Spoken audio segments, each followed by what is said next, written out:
Let's go, people, let's go! It's Prognosis negative time!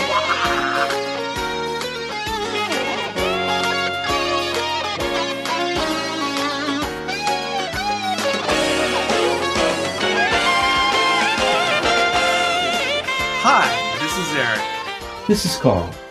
This is Caleb. Hello, this is Isaac. So Tron Ares. Now I'll preface it by saying I haven't listened to your guys' discussion yet, so I'm really not sure where most of you guys stand.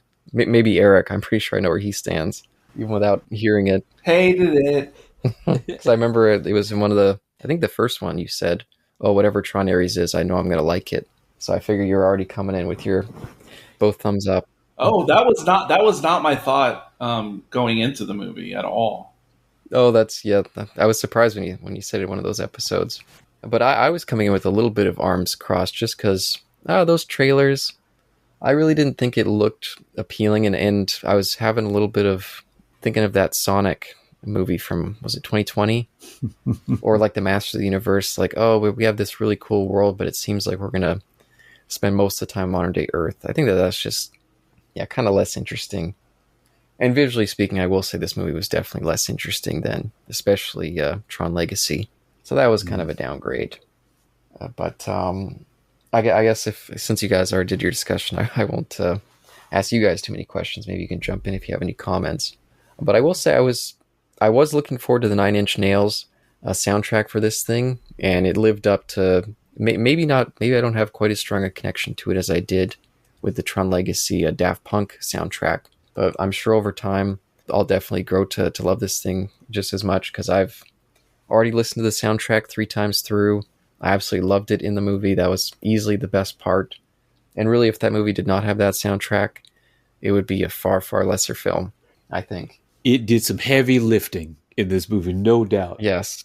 And you know, our respect for the musical history was pretty strong in this movie across the board. You know, there's a whole lot of references to 80s music that I think connected with the audiences of Tron in a way that was pretty powerful.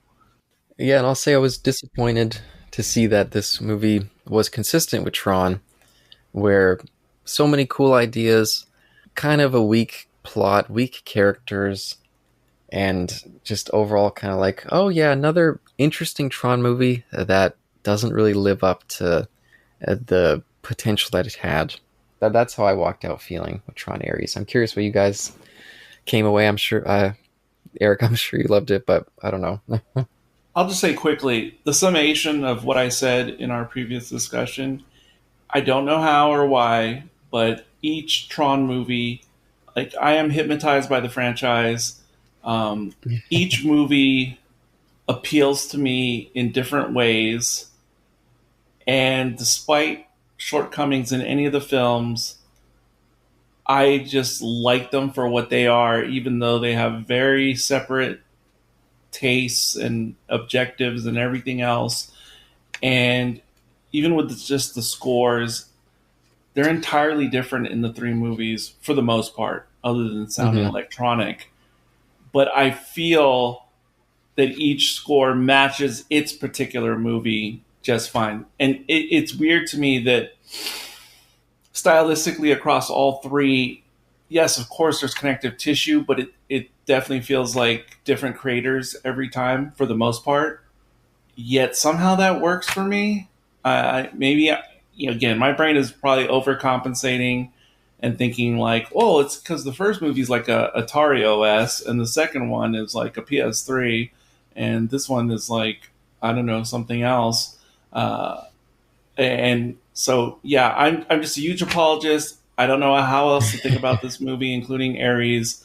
I went in with 0 expectations, leaning towards negative, and I was absolutely shocked how much I liked the movie. Like, I thought at the best, I would like it the way I liked Battle Angel Alita live action the first time I saw it, which was I liked it, but I didn't love it. That's what I thought was the best case scenario for Ares. I absolutely adore it. Yeah, you know, I'll say one of the things that disappointed me right from the outset, and it made me worried, and the movie kind of lived up to some of my worries, was the fact that it opens up with giving us almost all the character motivations and backgrounds in hurried exposition. And it's kind of weird exposition too. It's like these newsreels, CGI newsreels. And I started to be like, oh, this is kind of concerning because it feels like a lot of the stuff they're talking about would be good stuff to see characters experiencing, not just rushing us through all these brand new characters. And then once we got introduced to, I think it was Eve, her name? Yes. The kind of central lead. It was like, oh, so I know of her backstory, but I don't have any connection to her. And I never really got it. The movie never really slowed down enough to really let me get to know or appreciate the character. And I felt this a similar way with Ares. It felt like a lot of his character motivation and arcs kind of happened in between frames. You know, why was he so pulled towards Eve? Why was he so, moved to break from his programming because of seeing her in that kind of information stream? I never understood that. They never explained it. I was almost like, did he think she was hot? Are they going to have a romance? But no, nothing really ever developed there. And the villain, too, it was kind of like, oh man, this guy, it feels like just sketches of a character, but no real actual kind of meat there. So that really disappointed me, especially because I think all three of those actors are really good, could give some really good performances, and instead they just have to act out these kind of cutout characters, I thought. I have a question for you, Caleb. Sure. Did Jared Leto go overboard? Was he a problem for this movie? I thought that he very much undersold the character for me. And again, of course, he's playing kind of a robotic program. But not all the programs in the Tron world have to be robotic. So the fact that our kind of dynamic lead, or dynamic in terms of a character, like he's supposed to be undergoing this arc and changing into something that wants to be free, wants to be a real boy. I was kind of annoyed the couple times that they had to very much call out their illusions, like the Frankenstein and the Pinocchio one. They really had to kind of put the point on there. I was a little bit like, oh, it would have been nicer if we just felt it, rather than, again, another example of kind of telling and not showing with that and the early parts. But no, I thought that he was sadly kind of flat, and Jared Leto can give really good performances. But in this one, he just didn't really sell that transformation very well. So yeah, well, of course I got your back on the exposition. It is definitely too much telling and not showing in very important parts in this film. I'm starting to wonder, are we getting older as movie watchers? Because when we appreciate films of the past, they took a lot of time to build the characters, to show and not tell, and there was time for us to engage in that. With the shorter attention spans of folks now, are we asking too much of these films to include that background? Now, I will say this. The scene when they're in the car and Ares is rattling off his impressions of her, that was a funny, compressed exposition. So while I agree there is too much exposition going on, the fact that he rattled out her internet history that way, in a way that actually did fit in with the character and with the acceleration of the story, I thought that was actually pretty funny and a strategic use of it.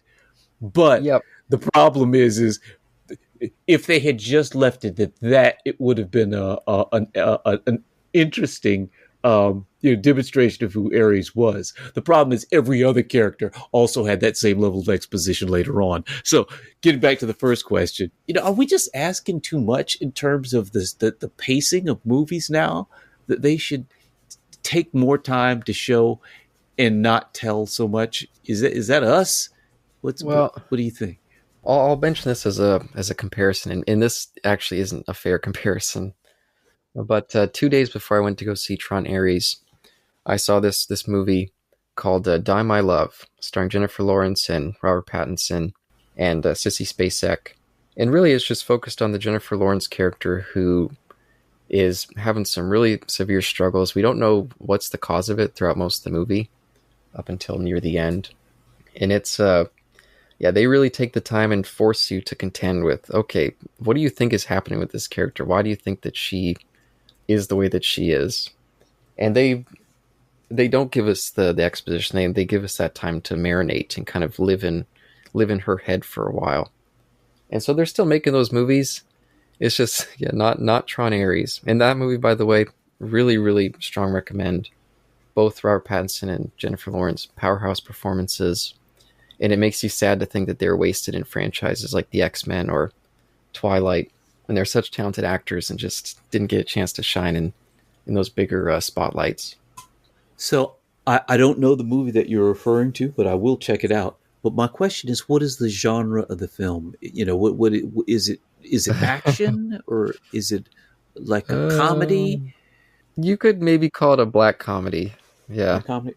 Okay, because I believe in certain dramas, you know, in romance, they're still making movies where they leave that room. But do you think that they are trying to compress things in action films now, and especially sci-fi films, where that is not the emphasis anymore? That could certainly be the case, especially if they're really wanting to focus on a lot of action like this movie does a little bit too much at times. Where, yeah, they're sacrificing the getting to know the characters for, let's just, skip right ahead. Let's do an exposition, then we can get to the action sooner. So maybe there's some of that. On the one hand, of course, I'm there with Carl. I love old movies. I love movies old and new that take their time. Yes, that's all true. But also at the same time, even though I am an old man movie watcher now, I also notice I tend to be more flexible at times with this movie or that movie. So I can't really explain that. And also, I know there was something with Disney and Ares, which was they seemed to be really trying to target males 30 and under for whatever reason. And I know something that caused a brouhaha with some long time fans of Tron, which I had no idea about until after I had seen the movie. But when they first dropped the trailer, I guess it was during an NFL playoff game, and they paid Mr. Beast a lot of money to help promote Tron Ares. And he was in that first ad when they dropped it during the football game. And older fans were just like, why do I care about Mr. Beast? And why is Mr. Beast riding a light cycle and dressed like a Tron program? Oh my goodness. Sounds lame. And people didn't like it. I haven't seen it, but it seems like that's what Disney... And I would say that generally speaking, yes, for modern audiences, especially 30 and under, there really, really does seem to be a short attention span, regardless of how good the movie you're watching may be. That definitely seems to be an issue with the 30 and unders in general. I don't know. Almost like the movie itself had this thing called the permanence code. Oh, dear. And, that weirdly works in a way, just conceptually. And I don't want to bore two of the gents with me defending the movie again. Sure. The best way I can be fair and be brief at the same time, the only way I can explain this phenomenon with me in this movie and some other movies I've seen over the years is, I guess, despite flaws that are there, I guess my brain just fills in everything else automatically. I don't know because I can't be really impartial to this, but that's the best way I can explain it because, without getting into all the details and everything, despite it, I had a couple quibbles, but not many for my personal taste. I didn't like Eve, not that I didn't like her. I felt she was quite ineffective on my first viewing. My brain must have compensated because in the second viewing, I warmed up to her much more. I never had an issue with Jared Leto in anything I've seen him in before. I'm not like a Jared Leto hater or anything like that. That being said, this was like my favorite performance of his I've ever seen. And I just thought it fit the character specifically. Like, I thought the deadpan just completely worked in this particular role. And if I was some Hollywood exec, I would just cast him to play this type of character over and over again in a role that makes sense like that. But what do I know? I'll just listen to everybody else now. Well, I do have some compliments. I really appreciated that whole chase through the city early on. That was definitely the highlight besides the score for me, that whole sequence. And I just have a thing for Evan Peters. I've always loved that guy ever since Kick-Ass. And every time I see him, I smile. Even if he's playing a fairly kind of arch, almost cardboardish character. Like all of his motivation, it seemed like he was just an unleashed character with nothing. Like, oh, he's a spoiled rich kid who's trying to make a name for himself. Yeah, like we haven't seen that 1,000 times and much more interesting. But it was still just nice to see him. And I liked his tats, his hidden Tron tats. So I was into that. And I wouldn't mind seeing a sequel with him in the grid, but I don't think that's ever going to happen at this point. But I'm just curious for you, Eric, and maybe you already said this in the previous discussion, but you're okay with the kind of the Masters of the Universe, let's go from Eternia to just hang out in some little town, or in this case, Vancouver. It didn't feel a bit lesser that they were taking such the grand vision of the Tron universe and only giving us such small little dips? Definitely not what I would have asked for ahead of time, because obviously I tend to enjoy the grid itself in the other Tron movies. And that did seem worrisome when I first saw the trailer, and it appeared to exist more in the real world. And that's part of the reason I was very trepidatious going into this. But after seeing it, I appreciate, you're right, it is like kind of just stuck around pseudo Vancouver. And to me, it was kind of like things I appreciated about the Bumblebee movie. Like, I'm okay to take a step back and go smaller scale and focus on something different. So it actually worked out for me. And as I told Isaac, I can't remember if this was after the recording we did with Carl, but I told him, you know, Ares to me feels like a sidestep story. Like, Yeah. to me, it's the equivalent for Tron, like how they have like Rogue One, a Star Wars story. Like, it's not part of the main sequels or trilogies or anything like that. It's just something on the side existing in the world. And I think it's an excellent Ares, a Tron story. I think it's an excellent supplement. It's not a main course meal per se, but I think it's an amazing supplement. Hey, well, I'm glad you liked it. I'm definitely glad that you liked it. I'm once again in the position of just like, oh man, Tron. It has so much potential that it seems to just never really reach to. I will say I do think that I like this one more than still the original Tron, which I think is a very flawed film, despite some really cool visuals and a good score. Just a kind of an empty story. This one had a little bit more to it, but not very much on top. So Tron Legacy for me still sits as easily the best of the group.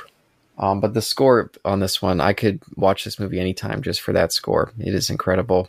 The way they use it throughout the movie is again, elevates the movie dramatically. If it was not there, it would be a far, far lesser film. And I'm curious to hear after you listen to our discussion, because I do a fair amount of literary haranguing in real time. Oh no. Some of it I had thought of before the discussion. Some of it occurred to me in the moment. And I'm curious after you hear those bits if you think I'm just reaching everywhere out of the ether, because there was definitely a lot of reads I had on the movie that are not necessarily explicitly spoken in the movie, but I feel are intentional decisions.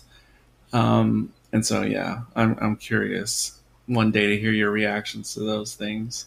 Sure, I'll definitely relay it. I had the same reaction to this question when we talked about Tron Legacy and this movie in terms of my reaction to Eric's evaluation of it. Uh-oh. Which is, no one should have to work this hard for the film. You should not have to work this hard.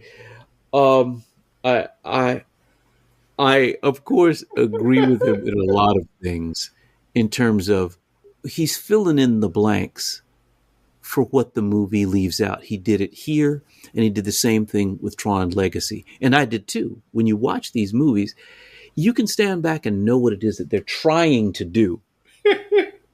But if you are doing all of that effort to hold the pieces together, that means that there's something missing in the film. And that is, my strong opinion about this version of it also. Caleb, you're talking about a difference in scale between what they did in Tron Legacy and what they did here. Scale in terms of peril, scale in terms of the universe that they are in. Tron Legacy was absolutely beautiful. When I saw the original Tron, the analogy between what is going on in the computer and the world that they create is very powerful, and it's very exciting. Like Eric, even with the original movie, because I knew a lot about computer technology, I could fill in the blanks for the analogy, and it was a fun thing to do. Knowing computer technology and seeing the stuff that they were doing in the original Tron movie. Again, I knew that world, and so the analogy was stronger for me, and it might have been lost on many people that were watching the film. In Legacy, the idea of I forgot what they call them. What do they call the emergent entities? Oh, the ISOs. ISOs. Yeah, the idea of the ISOs. It's a very powerful idea. I'm very interested in artificial intelligence, and so there is this idea of emergent properties. That's a powerful idea.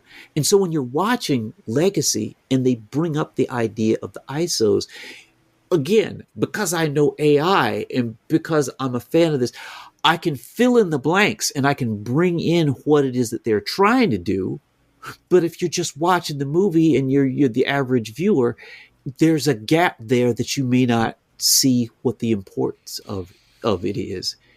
With Ares, the analogy between the digital world and what is going on, and then them bringing it into the real world, whether it's 3D printing, whether it is sort of nanotechnology, even the visuals of them finally bringing the digital world into the real world, which I agree was so powerfully done in the chase scene, right? I'm always talking about I want to see something novel. I want to see something new. We've seen chase scenes before in movies, but the analogy of bringing what we had seen so often in the digital world into the real world for a change in this made that scene particularly powerful and visually interesting and kind of fun to see.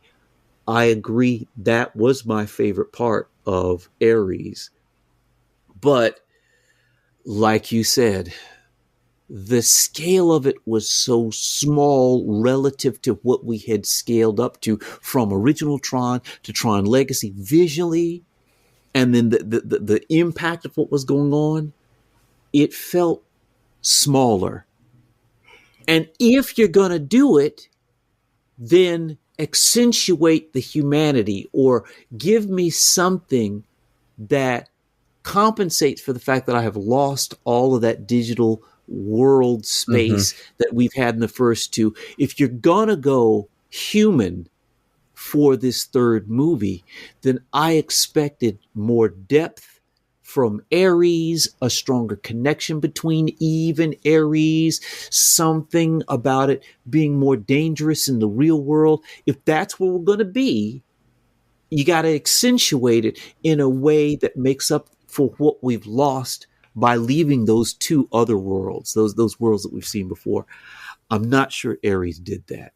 Yeah, that was the other last point I wanted to make sure to get in, is I did feel like the movie not just had the smaller scope with having so much of it take place in the real world, but also felt like the stakes felt really low to me. Sure, that permanence code thing theoretically, it could lead to, solving world hunger, maybe.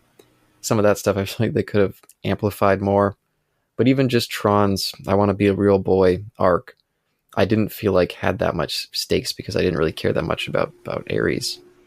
So that was disappointing as well. Yeah. Just to give us sort of like a closing note, I didn't have a chance to vet this story, but I just read recently that supposedly Jared Leto had an agreement to do some sort of Tron series with Disney after this, or after the movie, but because of the box office, it's been canceled, and supposedly Jared Leto is really mad at Disney right now. But just take this story as a grain of salt. I didn't verify all this as being true. Yeah, and I guess just to close it down, I'll say, I'd give it a very light green, or in terms of the ProgNeg rating, I would give it probably like a 3 or a 3.25 if we do the points like that. So that's probably where I sit, and definitely I'll keep, I'll come back to it absolutely for that experience of the score. And I liked it just well enough that I would, pop it on every now and again. But I'm disappointed that if this is going to be the end of Tron, that it was a series that kept just missing the mark just a bit. Never really hit that great Tron movie that we could have gotten. So, disappointed. And disappointed again that this one was another box office disappointment. Or in this case, absolute failure. So that's just too bad for Tron. Yeah, I think it made less than John Carter. That's crazy.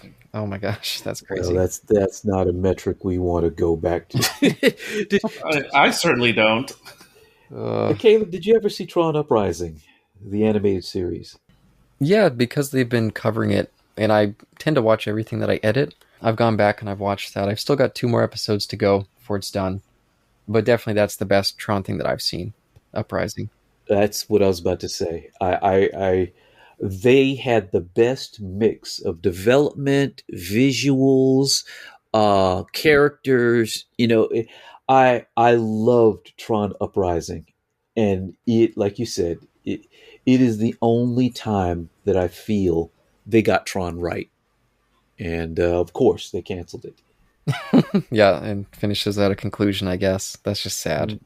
Mm-hmm. But still, for what it is, really good show, and happy to be watching it. Closing out the show today, this is Eric. This is Carl. This is Caleb. Goodbye, I'm Isaac. And until next time, end of line.